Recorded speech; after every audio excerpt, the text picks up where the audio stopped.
बिस्मिल्लाहिर्रहमानिर्रहीम, अस्सलाम वालेकुम नाजरीन। आज़ादी के 75 साल मुकम्मल होने को हैं और जो चैलेंजेस पाकिस्तान को दरपेश है वो अपनी जगह पर मौजूद है।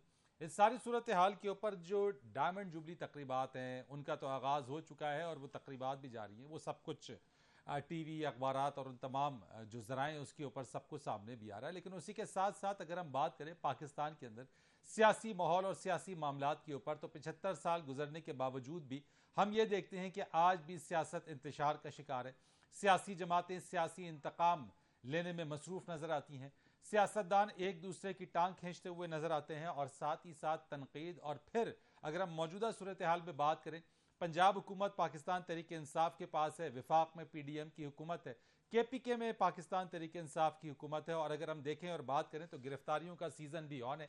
एक तरफ जो है वो विफाकी हुकूमत इमरान खान साहब के ऊपर तोशा खाना रेफरेंस हो या फिर उनकी जो ममनुआ या गैर मुल्की जो फंडिंग है उसके हवाले से उसकी कोशिश और ख्वाहिश भी यही है कि उसमें किसी न किसी तरीके से इमरान खान साहब को फिट किया जाए। और दूसरी तरफ पंजाब हुकूमत जो पाकिस्तान तहरीक इंसाफ की है वो भी विफाकी हुकूमत या मुस्लिम लीग नून या PDM के जो लोग हैं, जो सीनियर रहनुमा हैं, उनकी गिरफ्तारी के लिए कोशा है।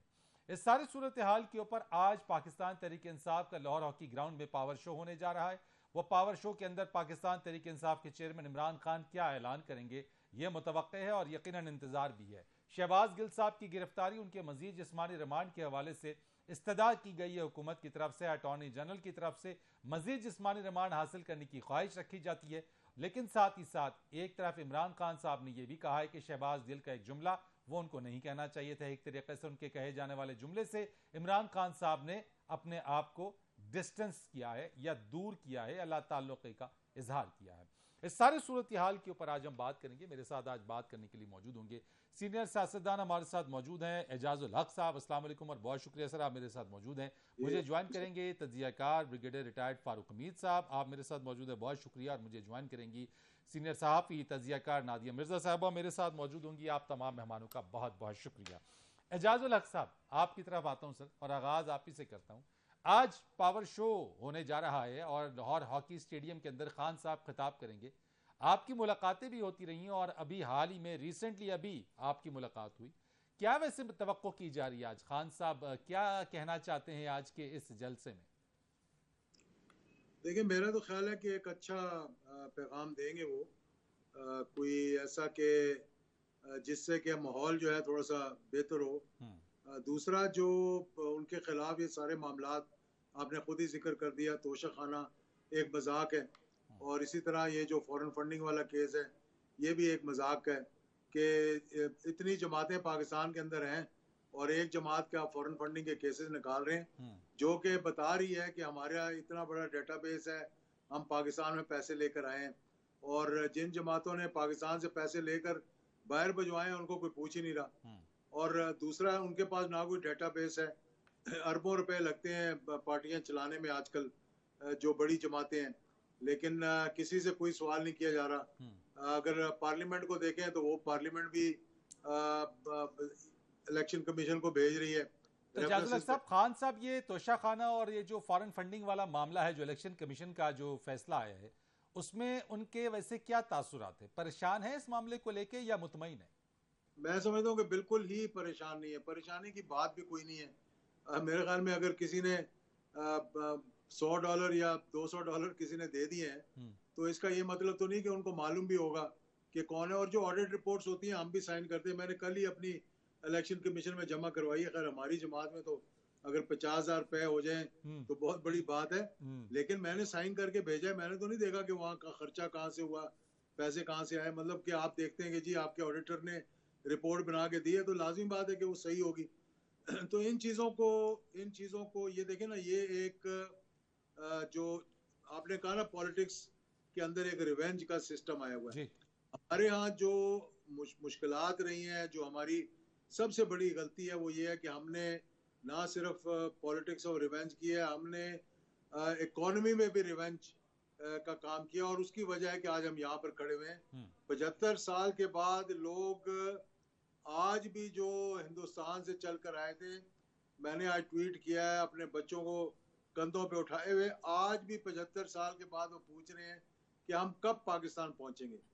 यानी कि यहाँ आने के बाद भी वो पाकिस्तान उनको नहीं मिल सका जिस पाकिस्तान के लिए अल्लामा इकबाल ने ख्वाब देखा था, कायद आज़म ने जिस पाकिस्तान के लिए जद्दोजहद की थी, और वो नजरियाती पाकिस्तान, वो जो पाकिस्तान वो बना था टू नेशन थ्योरी के ऊपर, दो कौमी नजरिए पर, उस पाकिस्तान की तलाश है। और अगर किसी ने कोई सही सिमत देने की कोशिश की है तो सब उसके पीछे पड़ गए। यानी मैं आपके इसी के ऊपर बात करूंगा, क्योंकि खान साहब आज बात कर रहे हैं, जब हमने देखा 2014 के अंदर उन्होंने नए पाकिस्तान की बात की, और उसके बाद अब उनका जो एक नजरिया या जो उनकी जो पिच है वो है हकीकी आज़ादी के हवाले से। इस पर आपसे मजीद मैं बात करूंगा, लेकिन ब्रिगेडियर फारूक हमीद साहब मुझे बताइएगा ज़रा, ये जो आज का जलसा होने जा रहा है, जिस तरह से एजाजुल हक साहब ने कहा कि आज कुछ मामले को जो है वो लोअर डाउन करने की कोशिश करेंगे, आप समझते हैं कि शहबाज गिल साहब के मामले के बाद पाकिस्तान तहरीक इंसाफ या इमरान खान साहब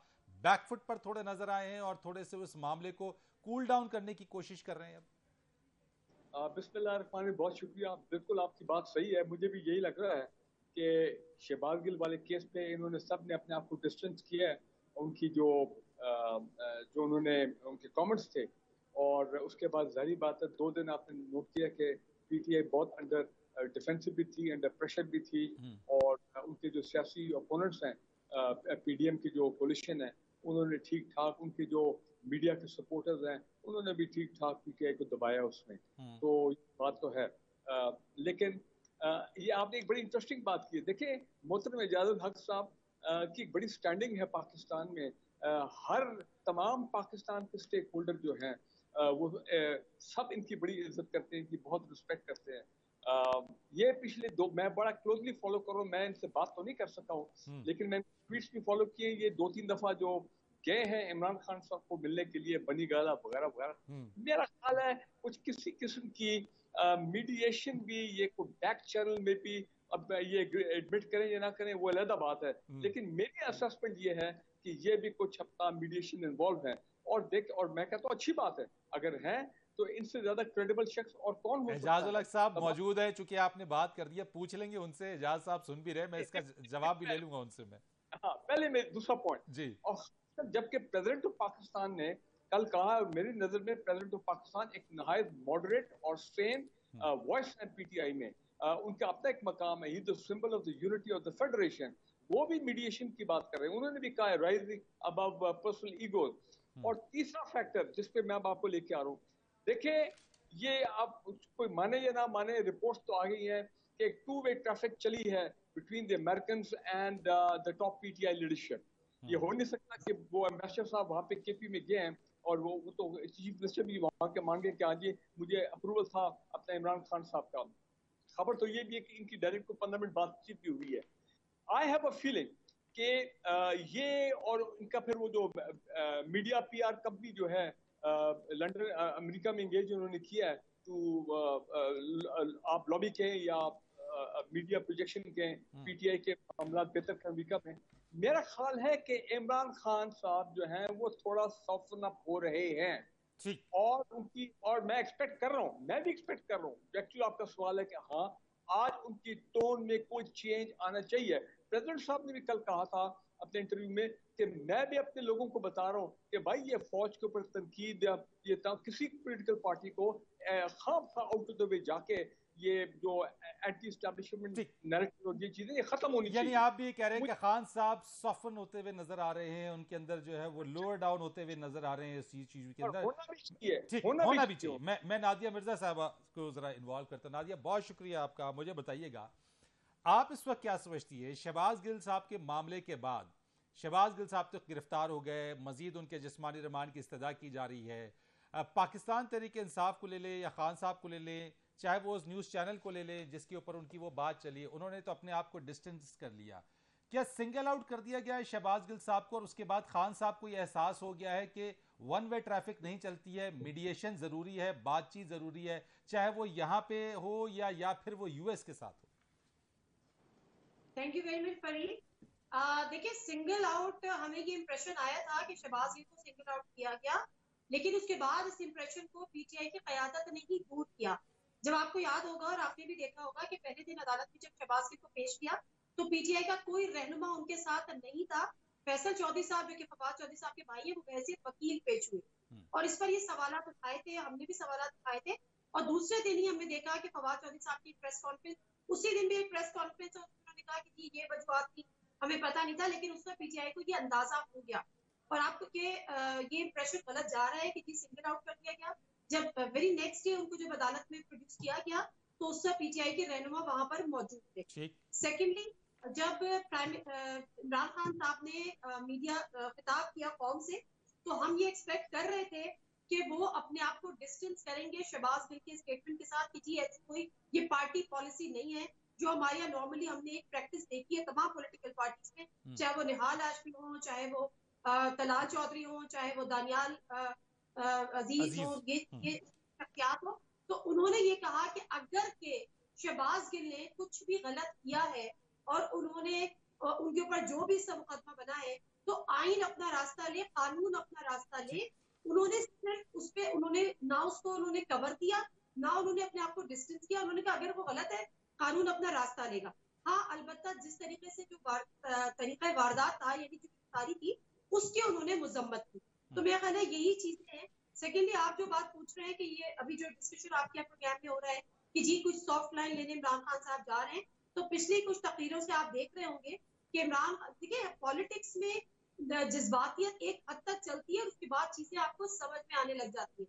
पीपल्स पार्टी, पीएमएलएन 2-3 दफा हुकूमतें की हैं, वो अभी तक नहीं समझ रहे, तो हम ये कैसे फौरी तौर पे एक्सपेक्ट करते इमरान खान साहब से कि वो समझ जाएंगे, लेकिन वक्त बहुत कुछ समझा ये जो लोअर डाउन होने की बात हो रही है या जो टोन डाउन होने की बात हो रही है खान साहब की, जिस तरह से ब्रिगेडियर फारूक हमीद साहब ने भी बात की है, मैं आपसे इतना पूछना चाहता हूं, आप समझती हैं कि खान साहब जिस तरह से एजाजुल हक साहब को उन्होंने कहा, मैं पूछ लूंगा एजाजुल हक साहब से भी कि जनाब कोई ना कोई कम्युनिकेशन की लाइन इस वक्त आप समझती हैं कि खान साहब ने स्टैब्लिश कर रखी है जिसमें कम्युनिकेशन हो रही है, पैगाम रसानी हो रही है, चाहे वो यहाँ की स्टैब्लिशमेंट के साथ हो या फिर वो अमेरिका के साथ हो? देखें, सबसे पहली बात तो ये है कि कभी भी ये जो गुस्से में कह दिया था ना कि नंबर ब्लॉक हैं, या पता नहीं कहा भी था कि नहीं कहा था, जी सर, कभी नंबर ब्लॉक नहीं होते। दूसरी ये कि खान साहब की कोई अमेरिका के साथ लड़ाई तो नहीं है, ना पाकिस्तान की। अच्छा सर एक मिनट, एजाज साहब एक मिनट, मैं आपको एक मिनट रोकूंगा। आप कह रहे हैं इसका मतलब है कि नंबर ब्लॉक नहीं हुए थे? नंबर ब्लॉक नहीं हुए थे, मैं आपको मतलब बताना चाहता हूँ, ना ही कभी नंबर ब्लॉक होते हैं, कोई पॉलिटिशियन भी और कोई एस्टेब्लिशमेंट भी। और दूसरा, आपने जब सियासत करनी है तो आपको तमाम अदारों को साथ लेकर चलना पड़ता है। आप कोई दुश्मन मुल्क के तो नहीं है कि आप कहें जी मैंने फौज के साथ लड़ाई लड़नी है या एस्टेब्लिशमेंट के साथ लड़ाई लड़नी है, और ना ही आपकी कोई अमेरिका के साथ लड़ाई है। उन्होंने तो ये कहा कि भाई एब्सोल्युटली नॉट, कि हम अपनी बेसिस नहीं देंगे। उससे अगर किसी को नाराजगी हुई हो तो बेशक हुई हो। मेरा ख्याल में पूरा पाकिस्तान, अगर आप इसका पोल लें तो सारा पाकिस्तान कहेगा एब्सोल्युटली नॉट। हाँ, कोई वजूहात थी जिसकी वजह से हमने माजी में ये किया, तो फिर उसकी सजा भी हमने भुगती। अच्छा सर, मैंने एक ब्रेक लेनी है, मैं ब्रेक के बाद जरा आ जाता हूं। तो फिर मैंने आपसे जो ये बात है, यानी जो मीडिएशन वाला मामला है, इस चीज के ऊपर मैं आपका पॉइंट ऑफ व्यू ले लेता हूं कि आपकी उनसे जो मुलाकात हुई उसके अंदर क्या ऐसी पैगाम रसानी, किसी का पैगाम आप लेके गए या आपका इमरान खान साहब का पैगाम कोई आप आगे पहुंचाया आपने? मैं इसमें बात करता हूं, एक ब्रेक ले लेते हैं। ब्रेक के बाद नादिया मिर्जा हमारे साथ मौजूद रहेंगी, ब्रिगेडियर फारूक हमीद हमारे साथ मौजूद हैं, और हमारे साथ मौजूद हैं इस वक्त हमारे मेहमान जिनसे हम बात करें। इस वक्त एक ब्रेक लेते हैं, ब्रेक के बाद आते हैं, इसमें मजीद बात करेंगे।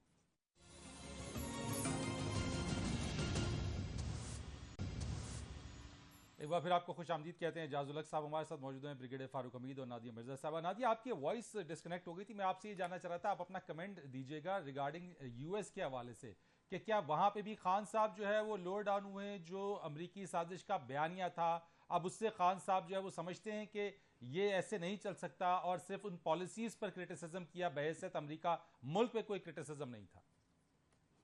देखिए, मुल्क पे क्रिटिसिज्म था। अगर डोनाल्ड लू जिनकी वो बात कर रहे थे, तो वो जाहिर सी बात है वो एक ओहदेदार है, तो अगर आप किसी ओहदेदार पे ये इल्जाम लगाते हैं तो फिर इसका मतलब है आप अमेरिका पे इल्जाम लगा रहे हैं। तो वो कोई इंडिविजुअल या वो कोई नॉन पॉलिटिकल ऐसी कोई पर्सनैलिटी नहीं थी, वो कोई आम शहरी नहीं थे। दूसरी बात ये कि मैं वही बात कर रही थी कि जो भी पॉलिटिकल पार्टी, देखिए जब वो हुकूमतों में आती है तो फिर उनको अंदाजा होता है कि हुकूमतों के हालात और वाक़यात कतई मुख्तलिफ होते हैं। जब आप सिर्फ अपोजिशन में होते हैं या तो हमें आने के ख्वाब देख रहे होते हैं। वक्त के साथ इंसान सीखता है और मुझे ये लग रहा है कि वक्त के साथ साथ पीटीआई में भी सीखा है, वक्त के साथ साथ इमरान खान साहब ने भी सीखा है और उनको सीखना भी चाहिए। अगर उन्होंने इस वक्त से नहीं सीखा तो इसका मतलब है कि कोई ना कोई इस वक्त उनके अंदर कमी है या इसको हम किसी और तरह से भी बयान कर सकते हैं। तो लाहौर का आज का जलसा किस बात की गबाजी करेगा? कौन सी चीजें सामने आ सकती हैं आज के खिताब में खान साहब की? कोई तवक्को है आपको? देखिए, मेरी अपनी जो एक एनालिसिस कह लें या मेरी ऑब्जर्वेशन कह लें या मेरी फीलिंग कह लें कि मुझे नहीं लगता कि खान साहब इस वक्त कोई हार्ड लाइन लेने जा रहे हैं। खान साहब प्रेशर में हैं, खान साहब को खतरात का अंदाजा है और मैं बार बार ये बात कह रही हूँ कि खान साहब ने जो पिछला खिताब कौन से किया था, जब उन्होंने ये जिक्र किया कि माजरत उनकी पार्टी पर पाबंदी की कोशिश हो रही है, तो उन्होंने ये कैटेगोरिकली उसको ये नहीं कहा कि ऐसा नहीं हो सकता। उन्होंने कहा क्योंकि जबकि ये मुश्किल है, उन्होंने मुश्किल का वर्ड इस्तेमाल किया। तो पार्टी पे पाबंदी तो खैर बड़ी बात हो जाएगी, मेरे जहाँ तक अंदाजा है, लेकिन बहरहाल खान साहब को चीजें नजर आ रही हैं और उनको शायद बता भी दिया गया है, उनको बड़े सख्त मैसेजेस कन्वे भी हो गए हैं कि इनफ इज इनफ और अब आपने कोई रेड लाइन क्रॉस नहीं करनी। प्लस जिसने रेड लाइन क्रॉस की थी उस पर जो एक्शन सामने आया वो बेसिकली एक हमारा निशान इबरत बनाया जाता है या एक मॉडल बनाया जाता है और बताया जाता है कि जिसने भी रेड लाइन क्रॉस की उसके साथ ये होगा। तो मेरा ख्याल है कि खान साहब को समझ भी आ रही है और खान साहब को समझा भी दिया गया। एजाजुल हक साहब, मैं आपसे यही पूछना चाहता हूँ कि क्या कोई मैसेज, कोई पैगाम आप खान साहब तक लेके गए या खान साहब का कोई पैगाम आपने आगे पहुंचाया है? क्या कोई मामला इस तरह से हुआ है जो वो लोअर डाउन हमें होते हुए नजर आ रहे हैं और वाकई खान साहब को समझा दिया गया है कि इनफ इज इनफ? देखें, रेड लाइन की बात की है, मुझे बड़ी अच्छा लगा क्योंकि मैं भी यही बात करता था। रेड लाइन वो लाइन है कि जिसे अगर क्रॉस करने से पहले ही रोक दिया जाता ना तो आज ये रेड लाइन क्रॉस ना हो रही होती। जब पार्लियामेंट के अंदर खड़े होके तकरीरें की गई जहाँ पर फौज और अदलिया के बारे में आप बोल नहीं सकते और फिर उसके बाद आप पब्लिक मीटिंग्स के अंदर आप मतलब सोशल मीडिया के ज़रिए आकर अपने खिताब करते हैं और फिर आपके लोगों ने जिस किस्म की गुफ्तगू की है अफवाज पाकिस्तान के बारे में वो तो हम सबको मालूम है। उसके बाद अब आई बारी मतलब कि अब सख्ती की का वक्त है और बहुत अच्छा है। मैं समझता हूँ कि इस बात पे सख्ती होनी चाहिए। ये हमारा एक ऐसा एहसास अदारा है जो हर वक्त आपको पॉलिटिकली जवाब नहीं दे सकता, तो इसके बारे में हमें मुतात होना चाहिए। तो ये रेड लाइन तक पहुंचे क्यों खान साहब? मैं आपसे ये पूछना चाहता हूँ, आपकी तो इनसे बात हुई होगी कि यहाँ तक वो पहुंचे क्यों? क्या जरूरत पेश आ गई कि इदारों को इस तरह से निशाना बनाया गया? देखिए, आप पहले तो उनसे पूछे ना नवाज शरीफ साहब से, जब रजीम चेंज होती है या हुकूमत ख़त्म हुई जाती है और ख़दशात होते हैं कि शायद इसमें कोई काम मुलव्वस, तो इसी तरह उन्होंने भी यहाँ से लाहौर तक मुझे क्यों निकाला और उसके बाद फिर खिताबात में जो लक़ब दिए चीफ ऑफ आर्मी स्टाफ को और DGISI को और अदारों को, आपको सबको मालूम है। तो वो एक गुस्सा होता है बीच में इंसान के जब पता लगे कि यार मेरे खिलाफ एक साजिश हुई है। अब चाहे ये वहम हो या हकीकत हो, यहाँ तो हकीकत नजर आ रही थी सबको, पहली बात। दूसरी बात ये जो मैंने आपको कहा ना, नंबर नहीं ब्लॉक होते तो राब्ते भी होते हैं। एक आधा मैं आपको एग्जांपल अभी दे देता हूँ कि लॉन्ग मार्च से पहले बाकायदा मीटिंग भी हुई थी और पैगाम भी दिया गया था 25 मई से पहले, और उसमें कहा भी गया था कि इसको अभी पोस्टपोन कर दें कि IMF के साथ मुज़ाकरात हो रहे हैं। और शायद उस वक्त ये भी फैसला कर लिया गया था कि अगर इस बात पर PTI आ जाती है तो फिर हम इलेक्शंस को भी अनाउंस कर देंगे। और इस सिलसिले में इलेक्शन कमीशन से बातचीत भी हो गई थी और पुरानी हल्का बंदियों पे अक्टूबर नवंबर के शुरू में इलेक्शन करवाने की भी बातचीत हो गई थी। लेकिन उस वक्त एक वो अचानक ये हुआ कि बजाय वो बात एक दूसरे की सुनने के, वो डेट को 29 के बजाय 25 पे ले आए जिस दिन मुज़ाकरात थे, तो फिर ये मामला थोड़े से गड़बड़ हो गए। दूसरी जो बात सुनने में आ रही है PDM की तरफ से और हुकूमत की तरफ से, बड़े वसूख ज़राए से वो कहते हैं जी कि हमसे तो वादा किया गया था कि हमें 22 महीने से पहले छेड़ा नहीं जाएगा। तो ये चीज़ें हैं जो इस वक्त ज़ेर बहस हैं। लेकिन जिस तरह कल सदर मुमलिकत ने बात की, मेरा ख्याल है बहुत ही अच्छी गुफ्तगू थी, एक अच्छा पैगाम उससे गया है। तो खान साहब क्या तैयार है एजाजुल हक साहब शहबाज शरीफ साहब के साथ बैठकर बात करने के लिए, और क्या मोडालिटीज हैं जो इस वक्त हो रही हैं, अगर ऐसा कुछ है तो? ये बात भी हुई थी। देखें, शहबाज शरीफ साहब के साथ बैठना या पीडीएम के साथ बैठना, जो माजी में अपनी हुकूमत के दौरान नेशनल सिक्योरिटी की मीटिंग्स में नहीं गए जहां पर के अपोजिशन लीडर को बुलाया गया था, तो इनको आपस में बैठना तो बड़ा मुश्किल है। हाँ, एक तरीके से बैठ सकते हैं कि आप इलेक्शंस को अनाउंस कर दें, तो उसकी जो मोडेलिटीज तय करने के लिए, यानी कि ईवीएम्स के बारे में, ओवरसीज पाकिस्तानीज के बारे में, election commission, independent election commission के बारे में, तो लाजमी बात है कि उन्होंने खुद भी पहले भी ये कहा है कि इलेक्शन की डेट दे दें तो मैं बैठने के लिए तैयार हूँ, और फिर वो बैठेंगे भी जरूर, इसमें कोई शक नहीं है। लेकिन अभी बैठाना तो मतलब किस लिए, मतलब वो बैठे जबकि इस वक्त उनकी केपीके में हुकूमत है, पंजाब में हुकूमत। राइट, मैं फारूक अमीर साहब से इसी चीज़ के ऊपर बात करता हूँ। एजाजुल हक साहब, फारूक अमीर साहब मुझे बताइए सर कि क्या वाकई अभी आप समझते हैं कि जो लोअर डाउन होने का मामला है, एजाजुल हक साहब ने भी कुछ रेफरेंसेस दिए इस चीज़ के अंदर, खान साहब समझ गए हैं कि जो गलतियाँ हो सकता है उनसे हुई, इंसान है, बशर है, गलती हो जाती है, तो वो समझ गए हैं कि जो गलतियाँ माजी में हुई हैं अब वो उन्हें नहीं करना चाहिए?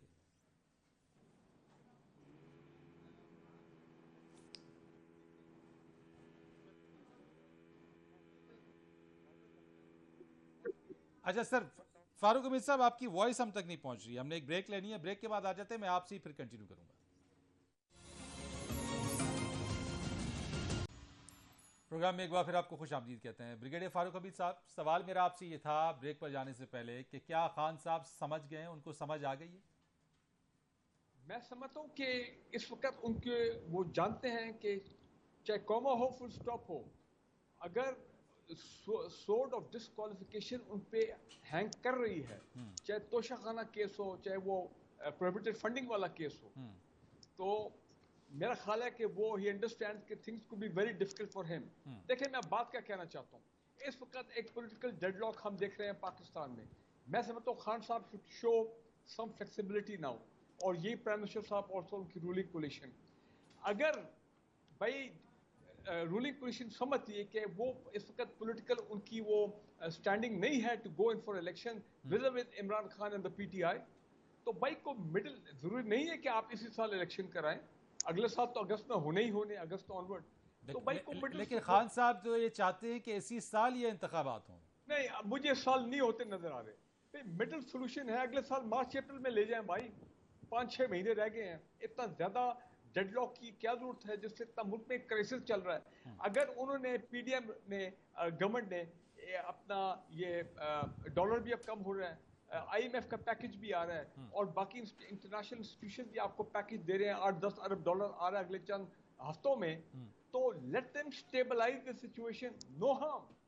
एंड इस पे को बात करनी चाहिए the prime minister Shahbaz Sharif और उनके बाकी रफका। नहीं, प्रेसिडेंट साहब ने तो मीडिएशन के लिए कहा है, प्रेसिडेंट साहब ने तो मीडिएशन के लिए कहा है ना, उन्होंने तो पैगाम दिया है कि मीडिएशन के लिए वो भी तैयार है।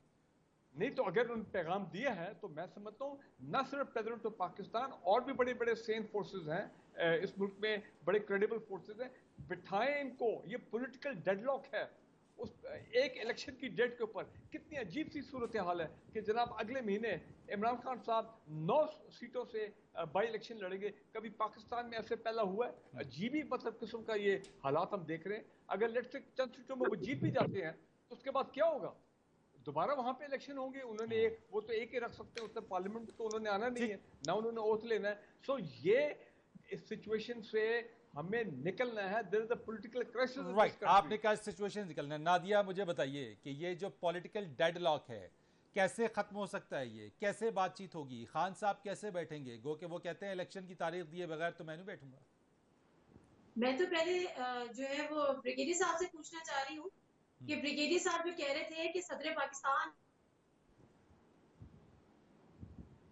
अच्छा, lost your voice Nadia, I lost your voice. दोबारा आपकी तरफ आ जाते हैं। एजाजुल हक साहब, सर अपना कमेंट आप दे दीजिए सर कि क्या मामलात हैं पॉलिटिकल डेडलॉक का खात्मे के लिए? खान साहब से कोई बात हुई, आपने उनको कोई मशवरा दिया, वो किस चीज पर राजी हैं? देखिए, मैंने तो आपको बताया कि इलेक्शंस के बगैर बैठना बड़ा मुश्किल है। इलेक्शंस की डेट अनाउंस करते हैं, चाहे मिडिल ग्राउंड ले लें जिस तरह के साहब ने कहा है मार्च में करवा लें, अगर एकदम से नहीं हो सकते। मेरा नहीं ख्याल कि किसी को इतना कोई इतराज होगा।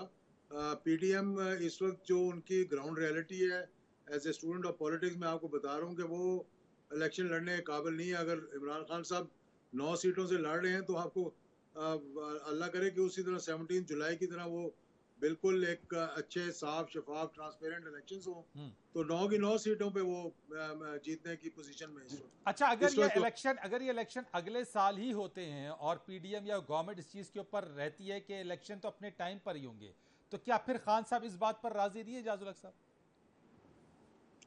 देखिए राजी फिर क्या, फिर ये है कि एक दफा और आमना सामना हो जाएगा। फिर अगर आप इतने डेस्परेट हैं कि किसी को दीवार के साथ लगाएंगे, देखिए ना, मैं अभी ये नहीं बताना चाहता कि तोशा खाना से किस ने क्या क्या चीजें निकलवाई और किसी ने भी डिक्लेयर नहीं की। तोशा खाना के अलावा भी जिन जिन को जो पैसे मिले उसके बारे में मेरी बड़ी इंफॉर्मेशन है, उसके बारे में भी मैं नहीं कहना चाहता। तो ये हर किसी के देखे ना, they have their skeletons in the cupboard. तो इसलिए इन लोगों को भी इतना आगे नहीं जाना चाहिए कि पीछे आने का रास्ता ही ना हो जाए। एक सबसे पॉपुलर जमात है इस वक्त, चाहे हमें अच्छा लगे बुरा लगे, दैट इज द रियलिटी। आप उसको दीवार के साथ लगा रहे हैं जी, डिस्क्वालीफाई कर देंगे। आप जमात को जो है वो बैन कर देंगे। आप एएनपी का आपने देख लिया, जब नैप होती थी तो उस पर पाबंदी लगाई थी, तो क्या फर्क पड़ गया? यही वो चीज है कि पाकिस्तान की जो जमहूरी सियासत है उसके अंदर -1 फार्मूला भी कामयाब नहीं हो सका, और दीवार से किसी जमात को लगाने का जो प्रैक्टिस अगर रही है माजी में भी, वो भी कामयाब उस तरह से नहीं होती नजर आई। मैं नादिया की तरफ जाता हूँ ब्रिगेडियर साहब, because I have to give her some time. Connectivity की वजह से मैं उनको नहीं सुन पाया। नादिया प्लीज इस पे कमेंट कीजिएगा कि इस पर आप क्या समझते हैं? सिर्फ एक बात का, जो अभी एजाजुल हक साहब फरमा रहे थे ना कि वो उन बातों का जिक्र नहीं करना चाहते कि तोशा खाना से किस किस ने क्या क्या फायदे उठाए हैं। हमें जरदारी साहब कैसे भूल सकते हैं, जिन्होंने लीबिया और यूएई की हुक्मरानों से मिलने वाली कीमती लेकिन गाड़ियां से 15% कीमत देकर वो अपने साथ ले गए थे, और उनकी जो अदायगियां की थी वो जाली अकाउंट से की गई थी। तोहफे जो उनको मिले थे, उनकी गाड़ियां तोशा खाना में जमा ही नहीं कराई थी, वो पेशिया भुगत रहे। फिर नवाज शरीफ को हम कैसे भूल सकते हैं, जिन्हें पीपल्स पार्टी के दौर में वजीर आजम यूसुफ रजा गिलानी जब थे, उनसे गैर कानूनी तौर पर वो गाड़ियां हासिल की जो गैर मुल्की सरबराह मुमलिकत की जानिब से इन्हें बहैसियत सदर या बहैसियत मुमलिकत सरबराह मुमलिकत तोहफतन दी गई थी। लेकिन कानून के मुताबिक होता यही है कि ओहदे जो है वो गैर मुल्की तारीफ कौमी खजाने की मिल्कियत होते हैं, जाती दावा नहीं किया जा सकता।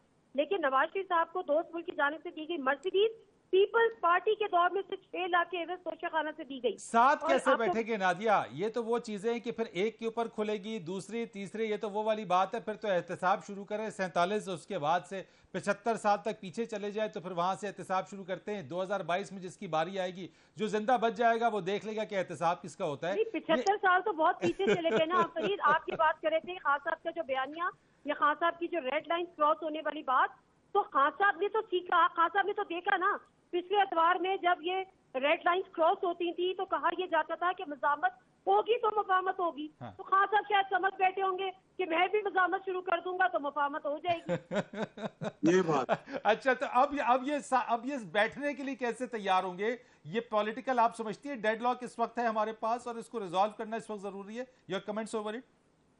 नहीं, रिजॉल्व करना जरूर है, लेकिन रिजॉल्व होता दिखाई नहीं दे रहा जब तक इलेक्शन ना हो जाए। इलेक्शन इस साल आपको दिखाई देते हैं होते हुए? इस साल नहीं दिखाई देते। सो यू बिलीव कि इलेक्शन जो है वो अगले साल ही होंगे? इलेक्शन अगले साल ही होंगे, ये फैसले हो चुके। ठीक हो गया, बहुत शुक्रिया आपका Nadia, thank you so much. Ejazul Haq साहब आपका बहुत शुक्रिया। ब्रिगेडियर फारूक हमीद साहब sir, thank you so much. Farid Rais को इजाजत दीजिएगा। अल्लाह।